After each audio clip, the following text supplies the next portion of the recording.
Hi, everyone, and welcome to the latest episode of Dissidents and Dictators, the flagship podcast from the Human Rights Foundation. My legendary co-host, Casey Michelle, is here with me, alongside the best producer around, Omar Al-Fotihi. We've got a somewhat somber episode for you today.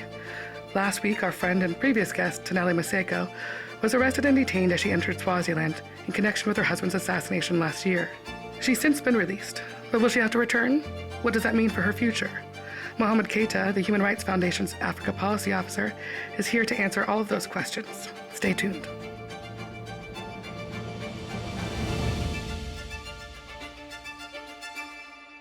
Hi, Mo. Thanks so much for joining us today. Hi, Casey. How are you? Good. Mo, for the listeners, where are you calling in from today?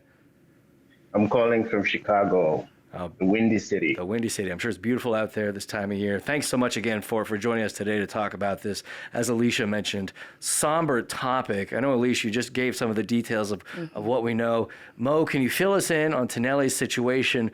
What happened? Where is she now? What details can you share?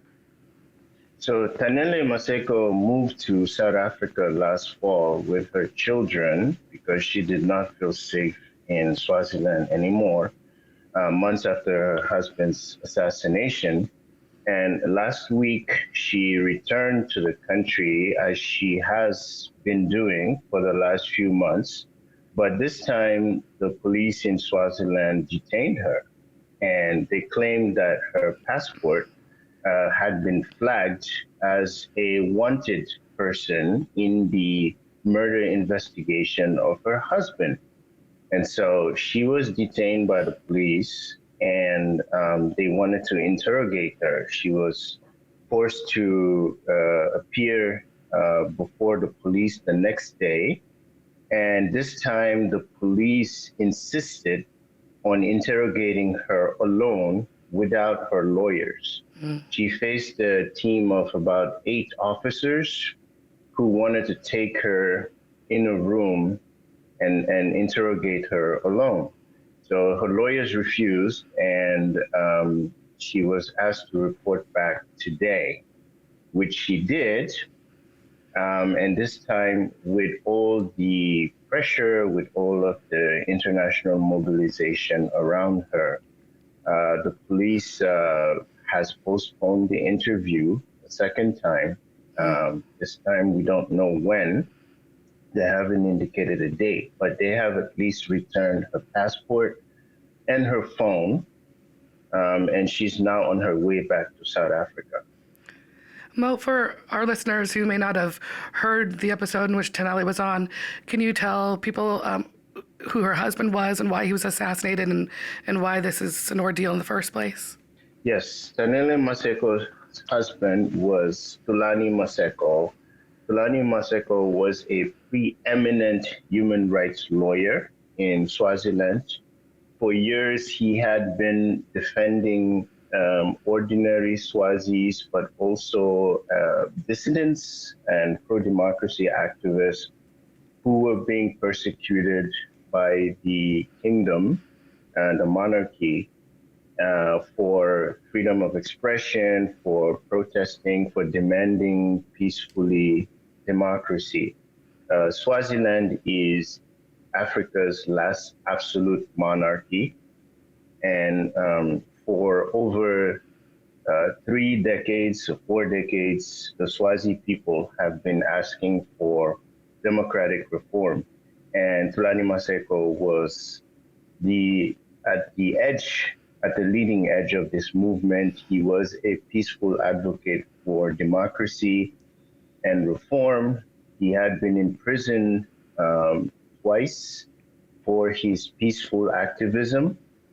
And even in the midst of so many tensions in the country and even violent unrest in 2021, he was the firmest advocate of nonviolence.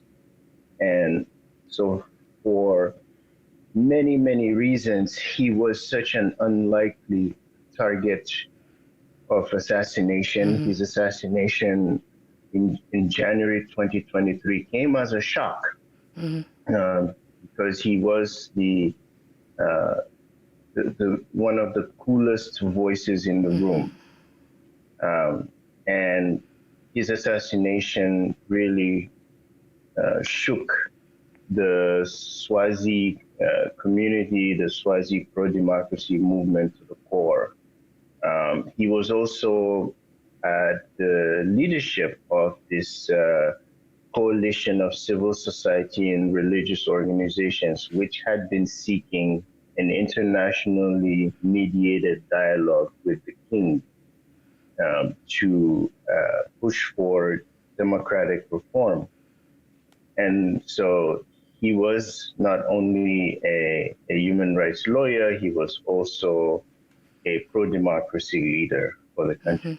Yeah, it didn't just shake those in Swaziland as well. The assassination certainly shook plenty of us, those of us who have followed Thulani's work. Mo, did you know Thulani personally? Did you have a chance to interact with him before his assassination? Yes, in fact, the last time I spoke to Tulani was probably a couple of months before he was killed. We had been in touch. I had met him previously at the Oslo Freedom Forum. I had been aware of him since he first was arrested back in 2009 for sedition, for making remarks at a public rally noting the lack of democracy in the kingdom. And again, when he was arrested back in 2014, I was aware of his case. At the time, I was very involved with the case of the other individual who was arrested with him, a journalist, Becky Makubu. They were both arrested because of columns that Tulani published in Becky's newspaper criticizing the abuse of power by the Chief Justice of Swaziland at the time. And all judges and justices in Swaziland are appointed directly by the king. So the assassination took place last year. January 21. In front of his family. Tanele, who, again, Thulani, I think a lot of folks who've been following the news out of Swaziland, they were familiar with Thulani and his work and his role in the broader kind of Swazi pro-democratic reform camp. I don't know that as many folks were necessarily as familiar with Thulani as a person, as a figure at the time, but certainly since that assassination, she has not only continued his legacy, but built upon it, which is, of course, why she was targeted and arrested by the regime a few days ago. Mo, can you talk about how Tanelli has built upon and continued that legacy? Again, if the regime was hoping to silence Thulani and end these pro-democratic reforms, they have abjectly failed. That's right. How has Tanelli herself continued that legacy? Yes, on a human level, I cannot imagine what Tanele has had to go through, having witnessed her husband getting killed in front of her and her kids, having even chased the assassin, confronted the assassin before he ran away, and having had to take with her hands the pieces of her husband's head, and after he was shot in front of her. I mean, it's just unconscionable. But despite all this, she is an incredibly strong woman who is really an inspiration and a model for all of us, really a picture of strength and courage under fire, because, within days of the assassination, she was speaking out and calling for justice for her husband. She was speaking at public forums. She has used every opportunity to elevate the case of her husband at the international level, at human rights conferences. She has consistently called for justice, reminded people about Tulani's struggle and his commitment to the end. And she has been steadfast in speaking out, quite the contrary to what you might expect. She has not been cowed into silence.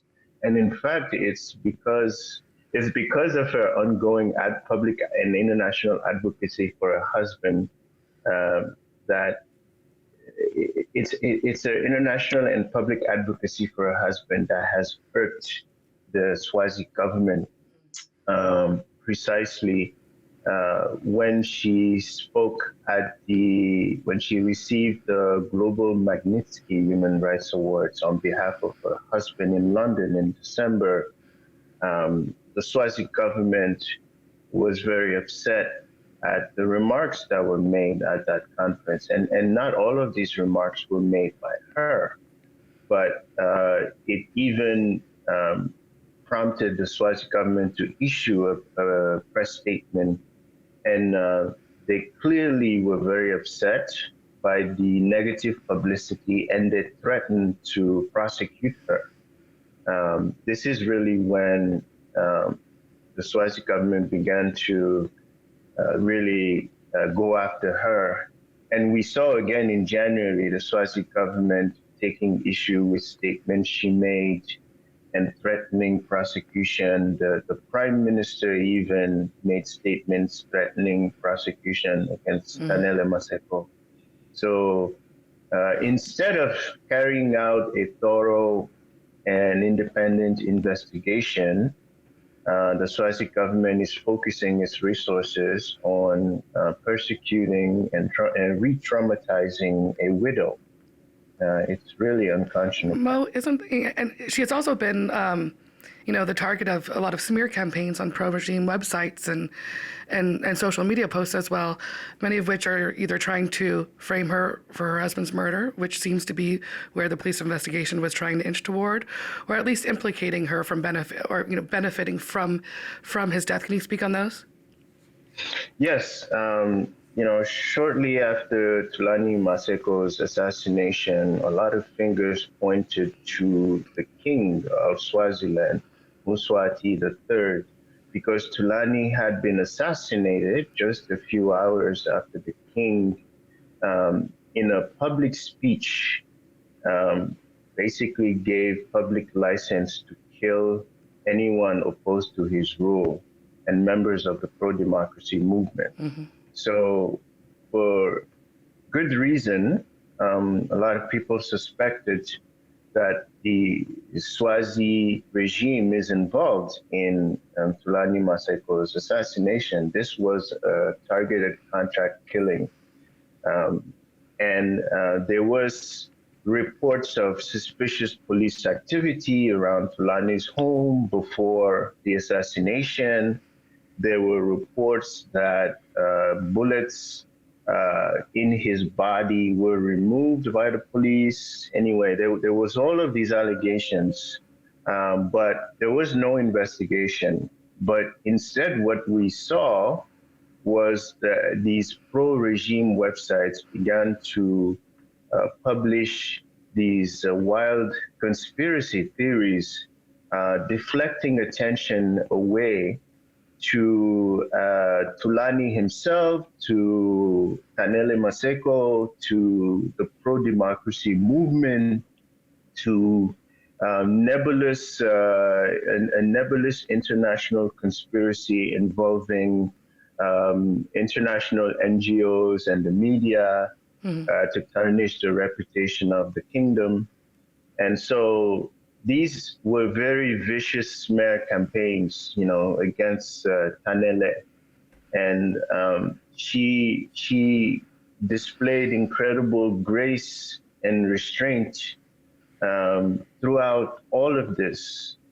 And she has continued to really advocate for her husband despite all of this. Oh, it's been incredible to watch, again, largely from the outside looking in, but even in just speaking with her just a few weeks ago. And again, for folks that didn't get a chance to listen to that episode, we'll leave the link in the show notes itself. I think, Mo, one of the things that's, I shouldn't be surprised by this, but the fact that this regime continues reacting to criticism the same exact way that it did with Tulani in terms of pressure and obviously ending with the assassination, that blowing up in their faces, that only amplified the criticism that much more, brought new audiences, new attention, and new criticism itself to the regime. I have to imagine given that we're talking about Tanele's situation still, we had originally planned to have a separate episode this week on a completely separate topic, and yet here we are talking yet again about the crimes,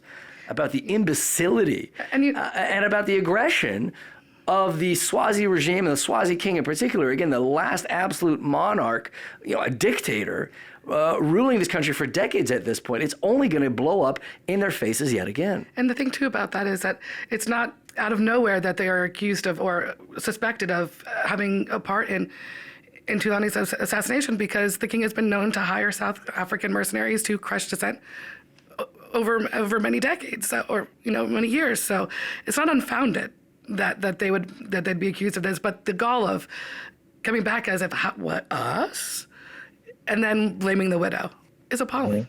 Yeah, exactly. It's really so unfortunate, and the fact that they are so trying to frame this widow for her husband's murder and deflecting attention, trying to deflect attention, but it actually draws more attention again onto the case, again onto their role and responsibility, their failure to meet their role and responsibility in this, and the fact that we're not talking about the king's role and responsibility in this. This king has not said anything since Tanele Maseko's assassination. He has not condemned the assassination. The government, the civilian government, the cabinet has did issue a statement denying responsibility in the murder, but it's a two-headed system. You have a king who rules as an absolute monarch, who is very clear about his hostility towards the pro-democracy movement, and then you had until recently a government which put on a mask of attempting to claim that Tulani was never a target of the government, that he was not an enemy, and that they're committed to investigating his murder. But the mask has come off recently, and so come off in a very big way. It sounds like, Mo. So let's bring things back to Tanele herself. You mentioned at the outset, yes, she was arrested. Do we know what the crimes she was charged with are, or the crimes she's alleged to have committed actually are? No, the police did not disclose any offense, any charge, or any crime. They just told her that they needed to verify some statements that she made earlier on in the very early days of the investigation, that they needed to cross-check things she said. So that's all really they told her. Yeah. And the fear was, especially with the way she was met at the police station with, this group of 8 officers who wanted to take her alone in a room and interrogate her. So the fear was that they were trying to make her contradict herself or trip her up so they could charge her with an offense. We don't know what that charge would have been, but the fear was that murder was on the table, treason was on the table. Now she's en route to South Africa. Correct. I have to imagine, again, having known Tanele a little bit from our conversations, and certainly everything she has done over the last year, almost year and a half, since her husband's assassination at this point. Look, I don't want to make any predictions, but I imagine she will not go quietly into the night. And again, if they thought this would silence her, they have another thing coming. They have another thing coming. Mo, in terms of, again, continuing not only Tanele's fight and Tanele's work, but also Thulani's legacy in Swaziland as well as elsewhere as an inspiration to those of us who aren't even in Swazi. Can you tell us a little bit about the prize that we have coming up at the Oslo Freedom Forum to honor Thulani? Yes, last year we launched at the Oslo Freedom Forum what we call the Tulani Maseko Human Rights Lawyer Prize. So this prize is named after Tulani Maseko and is meant to honor human rights lawyers around the world, and especially those working in dictatorships who are risking their lives to defend and uphold the rule of law and justice against repressive governments. So very much in line with everything that Thulani did throughout his life, using the law to defend the rule of law and democracy. Do we know if the Swazi king has had any reaction to the creation of this award? No, not that we know of. He's too busy buying new choppers. Oh, yeah. Well, I'm sure it's just a matter of time. I'm sure he'll have his own nominees coming in on our end very shortly, and I'm sure he'd love to join us as we award it this June in Oslo at our next Oslo Freedom Forum. That's right. Yes, the Swazi king prefers BMWs and Maybachs and private jets. That's right, the private jets. Yeah, sounds like a few other dictators I know. For each of the many children as well. You can't outdo the other. Yes. I mean, we had a good time chatting about the extravagances there. Yes, well, certainly not unique to that regime or to that type of leader itself. So, Mo, we will continue following Tanele's story. We will continue amplifying her work and continue doing what we can to continue Thulani's legacy moving forward, yeah? Yes, we will. That was Thulani's wish. He was adamant that the Swazi people will never give up their desire to be to be able to elect a government of their own, to choose a government of their own, to have democracy. That is a non-negotiable demand. And so Thulani was not an anti-monarchist. He was not for the ouster or removal of the monarchy. In fact, he disagreed with many in the pro-democracy movement who were calling for more radical revolution. He believed that the monarchy is a redeemable institution that is redeemable through democratic reforms. And he very much believed that this could be achieved through negotiations, very much in the way apartheid South Africa transitioned to democracy. And so Thulani should have been an ally to this king because he was really for, the most reasonable solution to this solution. Mm-hmm. Well, we're going to keep Tanele in our thoughts, and I have no doubt on my mind we're going to be hearing from her very soon, and I suspect that she's just getting started. She's just, reworking those lyrics of that song anyway, so they're giving her more fodder for it. That's right. She's the best. Well, Mo, thanks so much for joining us today. Next week, we're going to be back to our regularly scheduled programming, so long as the news cooperates with us. That's right. But Mo, again, it was great having you here. Thank you for filling us in, and thanks for keeping us updated. I really appreciate it, Mo. Thank you for having me. All right, we'll talk soon. Bye, friend. Ciao. The Human Rights Foundation is a nonpartisan, nonprofit organization that promotes and protects human rights globally, with a focus on closed societies. We promote freedom where it's most at risk, in countries ruled by authoritarian regimes.